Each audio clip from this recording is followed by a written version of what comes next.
Hello, and welcome back to Hot Take here on No Bullshit, where we review the latest movies and give you our hot take on them.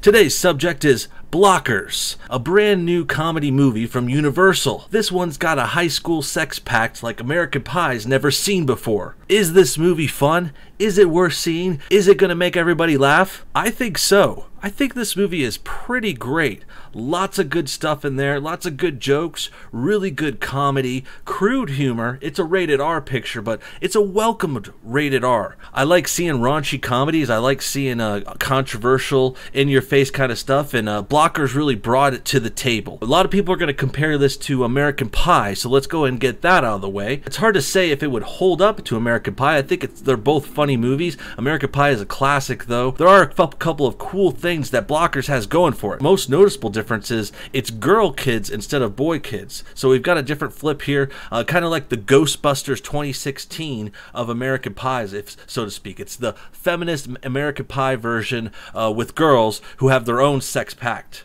The other big difference from most teen kids high school movies is this one has real kids, really young people. I'm not sure all the actors' ages exactly, but they looked like high schoolers. They might have been 20 or more, who knows. But they definitely did it better than some of the stuff in the 90s. Like I said before, American Pie, Can't Hardly Wait, Save the Last Dance. All those kinds of movies had much older people pretending to be high schoolers, and in this movie, they got it right. Another notable difference in this was not so much of a focus on the kids. It seemed the parents got almost as much spotlight in this movie. It was almost half and half kids, half parents, but the bigger focus on the parents was fun. Those actors are really great. All the parents were really funny, especially shout out to John Cena, who's been bringing the thunder lately in a lot of good comedic roles, and I really like John Cena in Daddy's Home and Daddy's Home 2, and he got an even bigger part in Blockers this time, which I think was an awesome touch. A quick summary for the story of Blockers is essentially three girls, they're in high school, their senior year, and they're going to prom.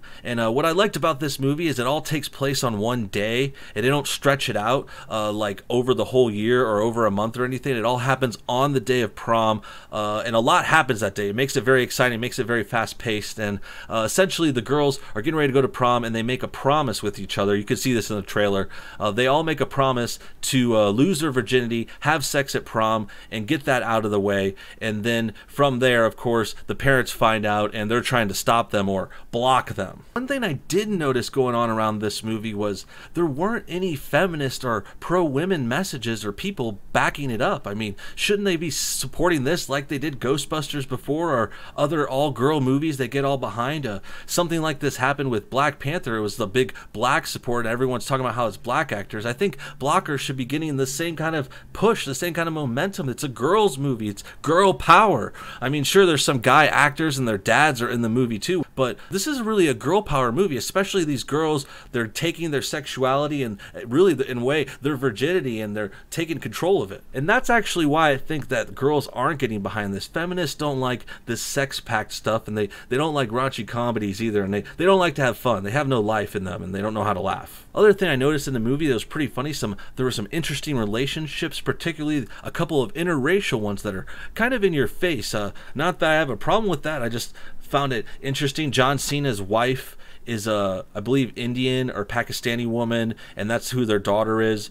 She's the brown girl. That sounds racist when you say it like that, but you know what I mean. And then the other one, Hannibal Buress, is in the movie briefly, and he's like one of the girl's stepdads. She's dating the white mother, so they have both of those relationships up in the forefront, and it's very progressive, very PC, futuristic. Let's end the white race. With all that said, let's go ahead and hit the hot take meter. I'd easily give this movie 3 out of 5 flames.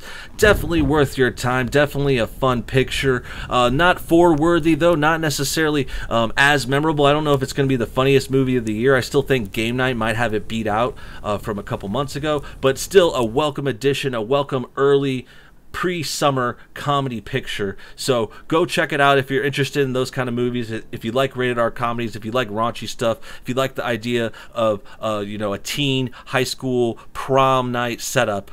Thanks for tuning in to a new episode of Hot Take. We'll see you next week where we're watching Rampage with Dwayne "The Rock" Johnson.